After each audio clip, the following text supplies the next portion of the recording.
Una, ang daming mga kongresistang binanggit. Di ba? Parang okay, di, sige. Nakaupo, hindi na nakaupo. Pero nakakapagtaka na malaki kayong kontratista sa panahon ng gobyerno ni President Noynoy Aquino, isa sa pinakamalaking kontratista sa panahon ni Pangulong Duterte, isa sa mga pinakamalaking kontratista, actually pinakamalaking flood control. Pag pinagsama-sama po lahat ng kumpanya ninyo, sa ilalim po ng gobyernong ito, pero walang kahit isang senador sa inyo pong sinumpaang salaysay. Yun po yung una.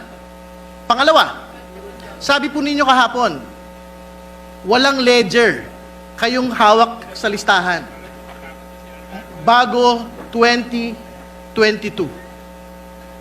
Wala hong naniniwala siya kasi ang yabang nyo nga ho, as far back as the Aquino administration, andun kayo sa top contractors po. Ibig sabihin, hindi ho maniniwala yung tao na the same modus operandi that you have been doing, that you had stated in that affidavit, is not being implemented in the previous Duterte administration and in the previous Aquino administration. Wala hong maniniwala na ang listahan niyo po ng mga pangalan ay hanggang 2022 lang.